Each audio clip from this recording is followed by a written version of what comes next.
오늘 우리에게 주신 하나님의 말씀은 여호수아서 16장 말씀입니다. 1절부터 10절까지 10절의 말씀을 저와 여러분이 함께 교독하고 마지막 절 말씀은 함께 읽겠습니다. 요셉 자손이 제비를 뽑아 나누어 받은 땅의 남쪽 경계는 여리고의 요단강에서부터 여리고의 샘 동편에 이르고 여리고에서부터 베델 산간 지방으로 올라가는 광야에 이른다.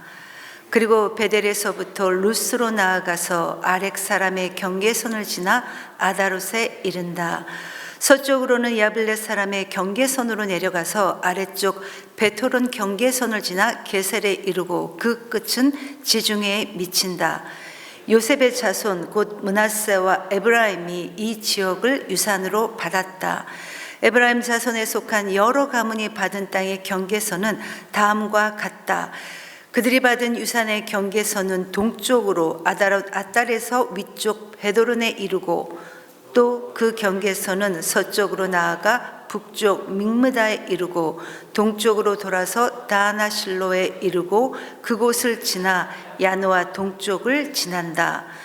야노아에서부터는 아다롯과 나아라로 내려가다가 여리고에 미쳐서는 요단강으로 나아가고 또 다부아에서부터 서쪽으로 가서 가나 게울을 따라 바다에 이르러 그 끝이 된다. 속한 여러 가문이 받은 유산이다. 므낫세 자손의 유산 가운데는 에브라임 자손 몫으로 구별된 성읍들과 그 주변의 마을들도 있었다. 같이 읽습니다. 그러나 그들이 게셀에 사는 가나안 사람을 쫓아내지 않았으므로 가나안 사람들이 오늘날까지 에브라임 지파와 함께 살며 종 노릇을 하고 있다. 아멘. 여러분, 요즘 우리가 여호수아서를 살펴보고 있는데 여러분, 이 여호수아서는 크게 땅 정복 전쟁 그리고 그 땅을 분배받는 이야기, 이렇게 두 부분으로 나뉘어 우리가 살펴볼 수 있습니다. 그래서 12장까지는 정복 전쟁 이야기를 마친 뒤에 13장부터 시작된 이 땅 분배 이야기는 요단 동편에 위치했던 이 세 지파의 분배를 시작으로 유다 지파, 요셉 지파, 그리고 아직 분배받지 않은 나머지 지파의 순으로 그 이야기들이 전개됩니다.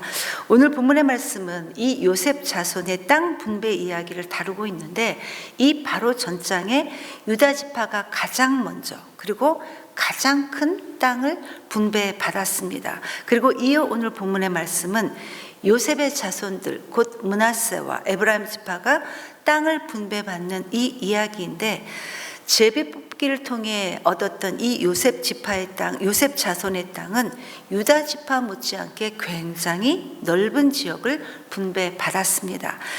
여러분, 이 이스라엘의 12지파는 야곱의 12아들들에서 시작이 됩니다. 그 아들 한 명 한 명이 각각의 지파를 이루는 이런 형식인데, 그런데 특이한 사항은 야곱의 셋째 아들이었던 레위가 그 제사장 지파가 되면서 그들은 땅을 하나님으로부터 기업을 받지 못했습니다.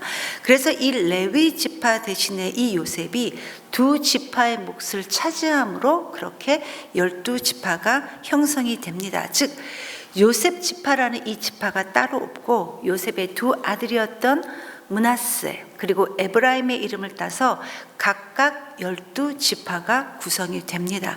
그래서 오늘 본문은 이 요셉 자손들이 땅을 분배받는 이야기, 즉 에브라임과 므낫세 지파가 분배받은 땅에 대해 서술하고 있는데, 그런데 여러분, 야곱의 다른 아들들은 각각 자기네들 목, 각자의 몫만 받았는데 왜 유독 이 요셉만큼은 두 몫을 받았을까 하는 점입니다.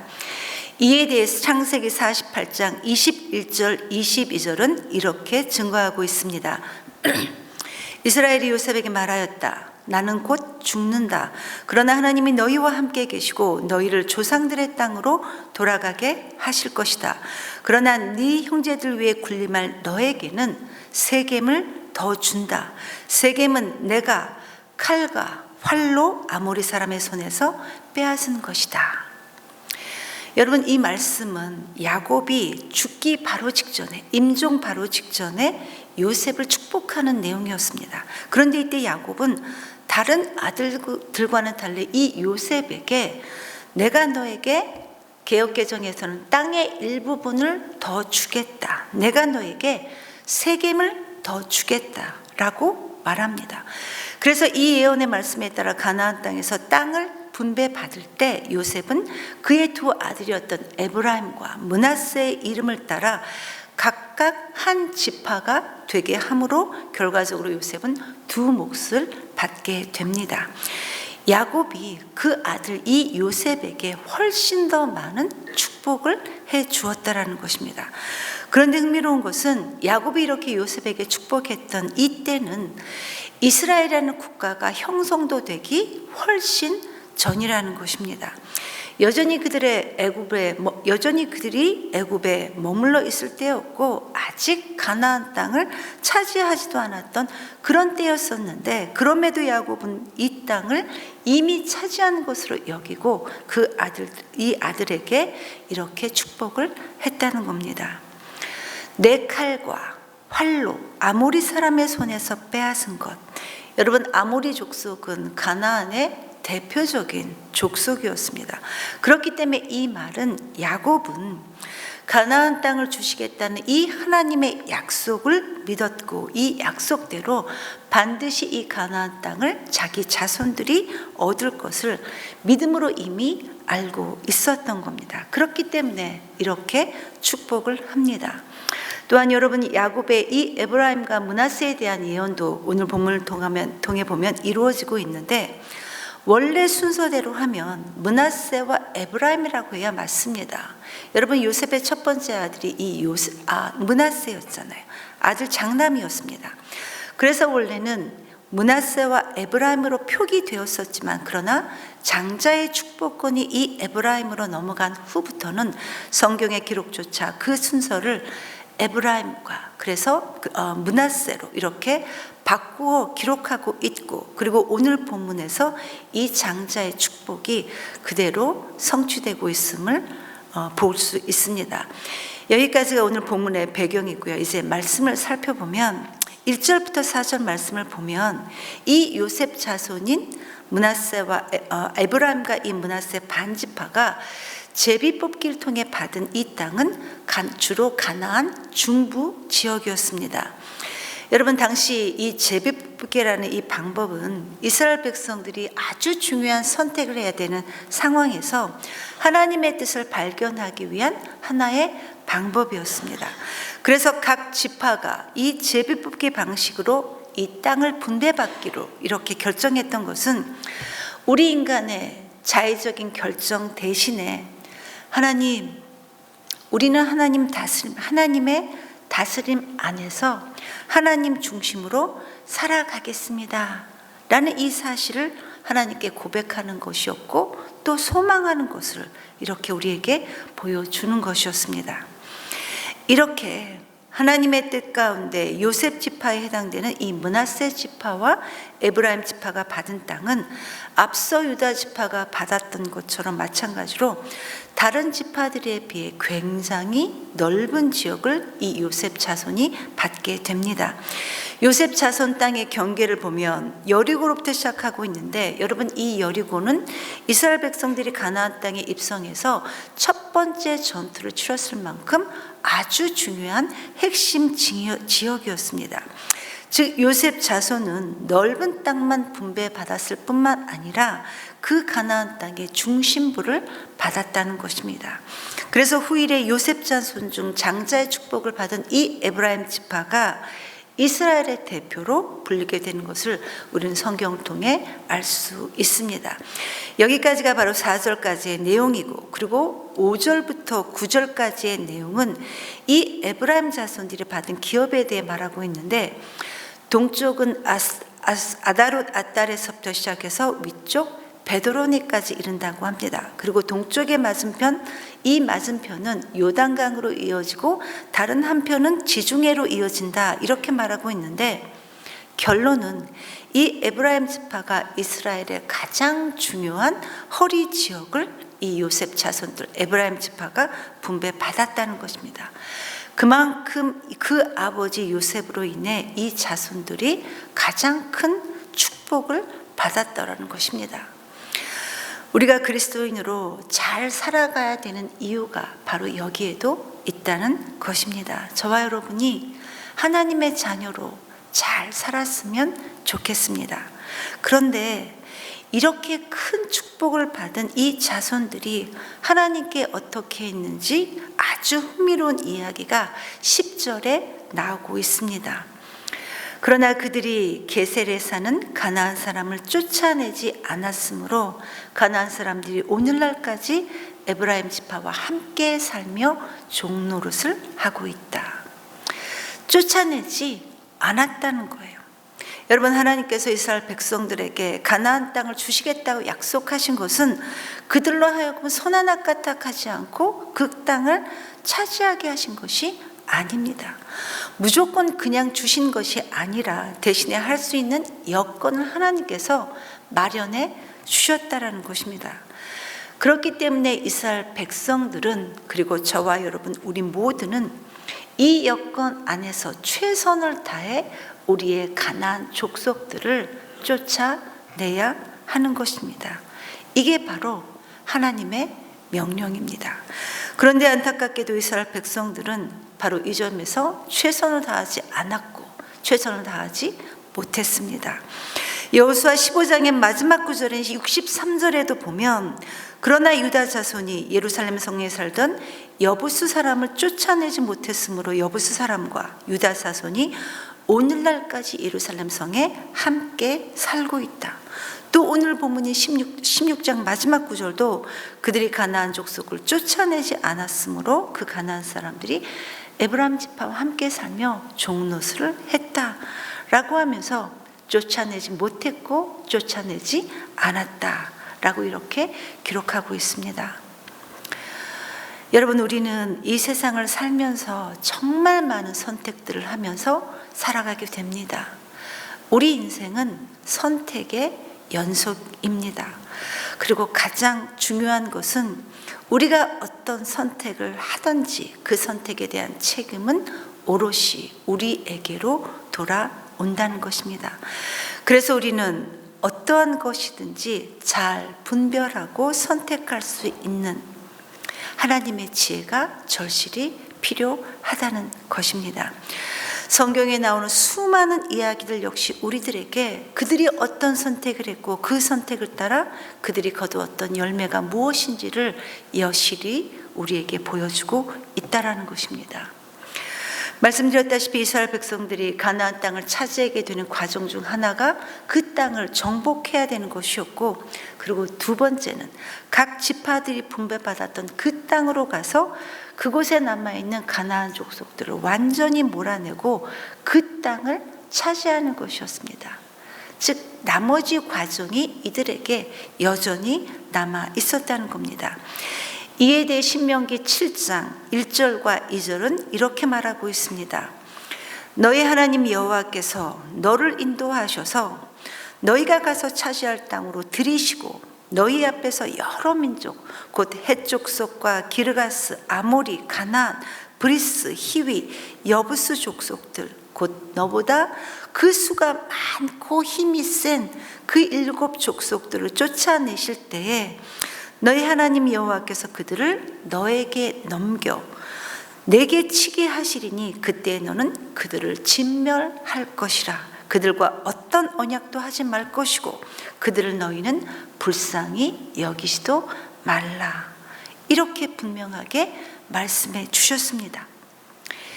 이미 모세가 행여나 이스라엘 백성들이 가나안 땅에 들어갔을 때 이 원주민들을 다 쫓아내지 못했을 경우에 어떤 큰 어려움이 다가올 것을 분명하게 이렇게 경고했음에도 불구하고 유다 지파가 여부스 족속을 쫓아내지 못했고 에브라임 지파도 가나안 족속을 쫓아내지 않았다라는 것입니다. 일부러 쫓아내지 않았다라는 것입니다. 대신에 그들을 종으로 삼아 노역을 삼게 했던 겁니다. 여러분, 하나님께서는 하나도 남기지 말고 다 다 멸하라 이렇게 말씀하셨지 그들을 우리를 도와주는 노역하는 종으로 삼으라 말씀하지 않으셨습니다. 그런데 이 에브라임 지파는 자기네들 편의를 위해서 자기네들 경제적인 이득을 위해서 하나님의 말씀에 일부러 순종하지 않았다라는 것입니다. 그런데 여러분 여기에서 한 가지 질문이 드는 것이 왜 굳이 하나님께서는 가나안 이 원주민들을 하나도 남기지 말고 다 진멸하라 이렇게 하셨을까? 굳이 이렇게까지 하지 않으시고 원래 원주민이었던 이들과 서로 상조하면서 그들과 함께 살면 좋았을 수도 있었는데 왜 그렇게 잔인하게 진멸하라고 하기까지 말씀하셨을까? 단 하나의 이유입니다. 신앙적인 이유였습니다. 이미 우상과 미신으로 오염된 이 가나안 족속들과 이스라엘 백성들이 함께 살게 되면 이스라엘 백성들도 오염이 돼서 변질이 되고 하나님 자녀로서의 정체성을 잃어버릴 수 있기 때문이었습니다. 저는 어렸을 때 사도행전에 나오는 이 아나니아와 삽비라 이야기를 대할 때마다 솔직히 잘 받아들여지지가 않았었습니다. 그래도 하나님이 조금 너무하지 않으셨나? 물론 그들이 거짓말을 하긴 했고 또 자기네들 것을 숨기기는 했지만 하나님께서 우리 인간의 연약함을 잘 안다고 하셨는데 또 그들이 자원해서 내겠다고 했고 또 아주 안 된 것도 아닌데 왜 그렇게까지 극약 처방을 하셨을까? 두 부부를 다 죽이시기까지 늘 이런 질문들이 제게 남아 있었습니다. 그리고 그리 오래지 않아 하나님께서 왜 그렇게 하셨는지 알게 해 주셨습니다. 여러분 핍박과 박해 가운데 있었던 이 초대교회 성도들은 하나님께 간절함으로 기도했고 성령의 충만함을 입어 오히려 더 담대하게 하나님의 말씀을 전했다 이렇게 말하고 있습니다. 즉 복음이 흥왕하여 편만하게 복음이 증거되었다는 겁니다. 그리고 또 하나 성령의 충만함을 받은 이 성도들의 삶이 변화되었는데 서로가 서로의 것으로 자기 것이라 주장하지 않고 공동으로 나누어 쓰는 진실되고 순수한 이웃사랑의 모습이 바로 이 예루살렘 교회에 나타난 것이었습니다. 그런데 이렇게 하나님께서 교회를 세우시고 이 교회의 본질적인 모습을 이 예루살렘 교회 가운데 세워 가시는데 이 아나니아와 삽비라 사건이 일어난 것이었습니다. 이렇게 교회가 처음 세워질 때 작은 죄를 용납하기 시작하면 이 죄가 교회 공동체에 들어오게 되고 나중에는 걷잡을 수 없는 일이 일어날 수 있기 때문이라는 것입니다. 그렇기 때문에 하나님께서는 극단적인 방법을 사용해서라도 초대교회의 이 성령의 충만함을, 초대교회의 순수성을 지키게 하셨던 것입니다. 이스라엘 백성들도 이미 하나님께서 완전하게 멸하라, 진멸하라 이렇게 명령을 주셨음에도 불구하고 이런 문제를 신앙적인 측면에서 보지 않고 그들을 노예로 부리는 것이 더 낫다고 생각해서 그들을 남겨두었던 것입니다. 여러분 그 결과 그들이 어떻게 되었습니까?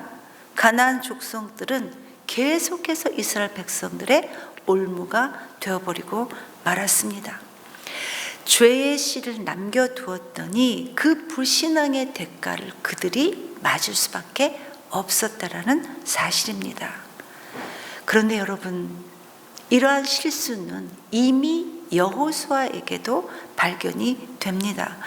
우리가 잘 아는 대로 하나님께서는 여호수아로 하여금 너는 이스라엘 백성들을 이끌고 가나안 땅에 들어가서 하나도 남기지 말고 다 진멸해서 그 땅을 정복하여 이스라엘의 기업으로 삼을 것을 명령하셨고 실제로 하나님께서는 그들과 함께해 주심으로 친히 이 모든 일들을 하나님께서 이루어 주셨습니다.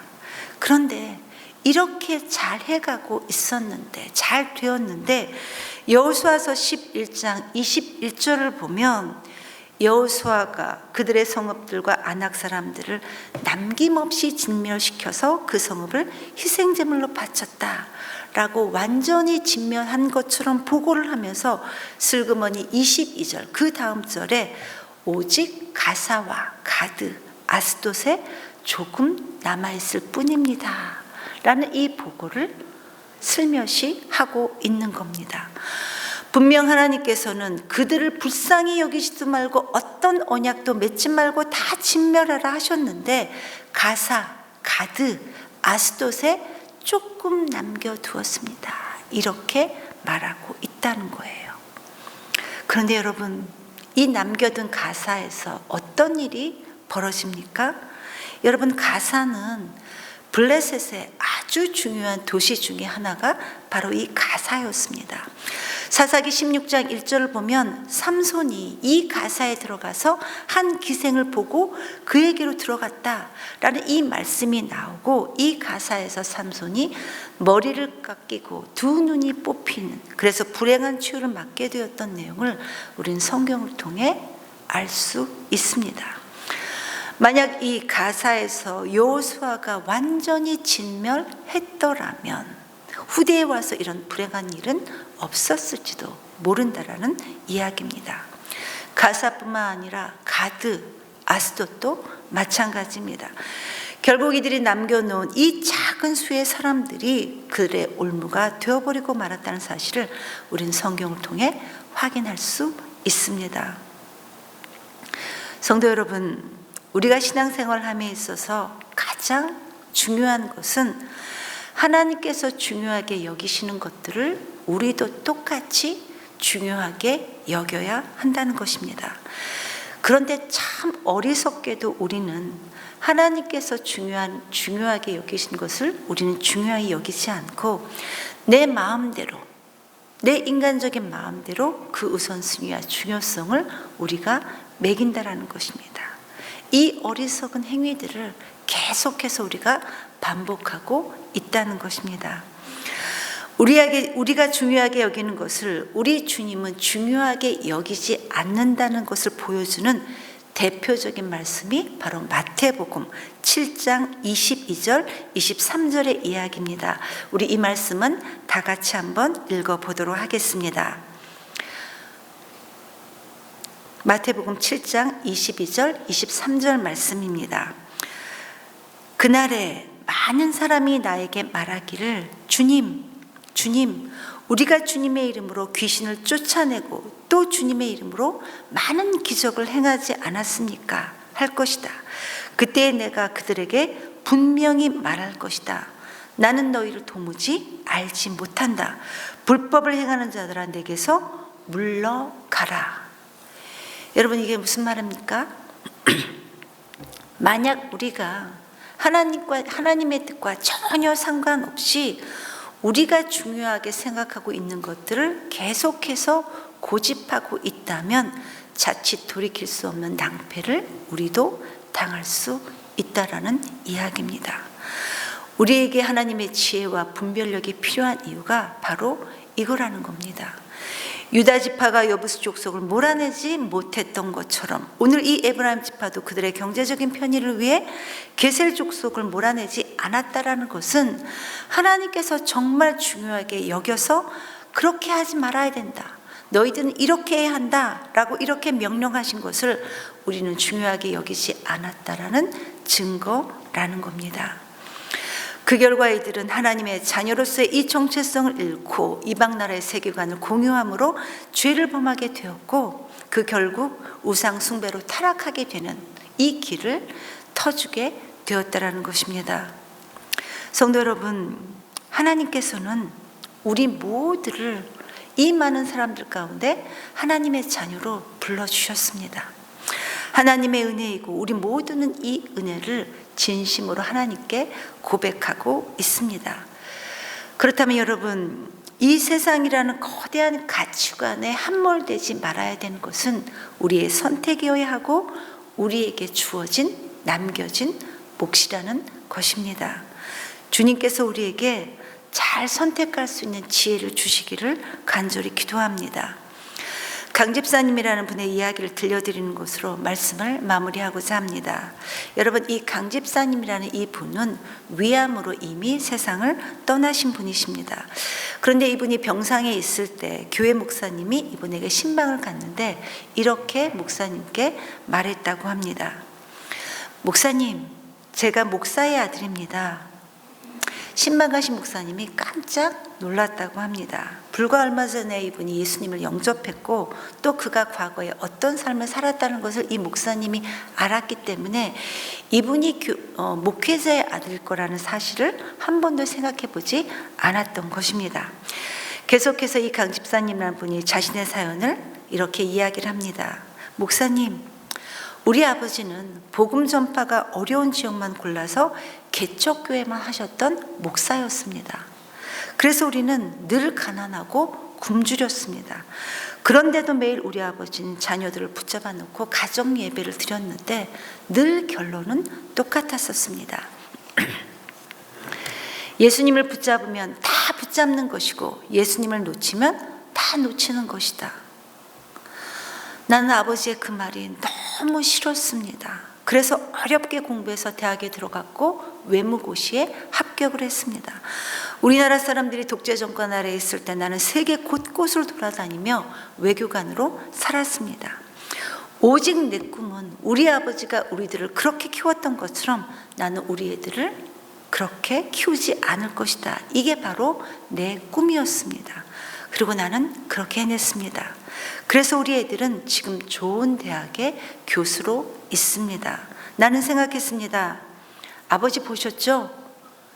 나는 이렇게 예수 없이도 해냈습니다. 그런데 목사님, 내게 고치지 못할 병이 들었습니다. 아마도 이 고치지 못할 이 병이 이분으로 하여금 예수님을 인격적으로 만나게 되는 이런 계기가 되었던 것 같습니다. 계속해서 이분이 이렇게 말합니다. 이제 곧 나는 세상을 떠나야 합니다. 가만히 생각해 보니 나는 천국에서 눈을 뜰 확신이 있지만 그런데 아무리 생각해 봐도 우리 애들은 천국과는 상관이 없을 것 같습니다. 그래서 안타까운 마음으로 우리 아이들에게 우리 아버지가 늘 반복해서 들려주었던 말, 얘들아, 예수님을 놓치면 다 놓치는 것이고 예수님을 붙잡으면 다 붙잡는 것이다 라고 말해 주었습니다. 그런데 우리 아이들이 이렇게 말했습니다. 아버지, 많이 약해지셨네요. 평소에 안 하던 말씀을 다 하시고요.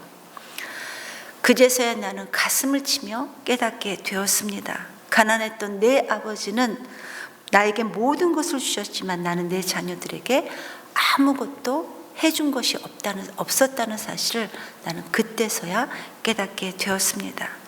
우리 아버지가 옳았습니다 라는 말을 했다는 것입니다. 성도 여러분, 우린 지금 어떻게 살아가고 있습니까? 신앙은 언제 어떻게 시작했는가 보다도 지금 내가 하나님을 어떻게 섬기고 있는가, 이게 훨씬 더 중요하고 또 언젠가 서게 될 바로 그때 하나님 앞에 설 바로 그때가 훨씬 더 중요할 것입니다. 오늘 이스라엘 백성들의 이 선택을 보면서 성령님께서 우리에게 무엇라 말씀하셨는지, 그리고 우리가 살고 있는 이 현재의 삶의 결과는 반드시 우리에게 주어진다는 이 사실을 저와 여러분이 잊지 않기를 간절히 기도합니다. 그래서 우리 모두가 하나님만을 신뢰함으로, 하나님의 말씀으로, 하나님이 주시는 이 분별력으로 이 거대한 세상을 승리하며 살아가는 우리 모두가 될 수 있기를 간절히 기도합니다. 이 시간 말씀을 기억하면서 하나님께 우리 자신을 위해 제일 먼저 기도했으면 좋겠습니다. 하나님, 우리로 하여금 하나님의 말씀을 늘 기억함으로 바른 선택을 할 수 있도록, 그래서 자신의 생각이 아닌 하나님께서 어떤 것을 원하시는지 바르게 깨닫고 그것을 선택할 수 있는 지혜로운 우리가 될 수 있도록 하나님 우리를 인도하여 주시옵소서. 그래서 그 옛날 이스라엘 백성들이 범했던 어리석은 실수들을 하지 않도록 성령님 우리를 조명해 주시고 인도하여 주시옵소서라고 이 시간 제일 먼저 우리 자신을 위해 함께 기도하겠습니다. 기도합니다.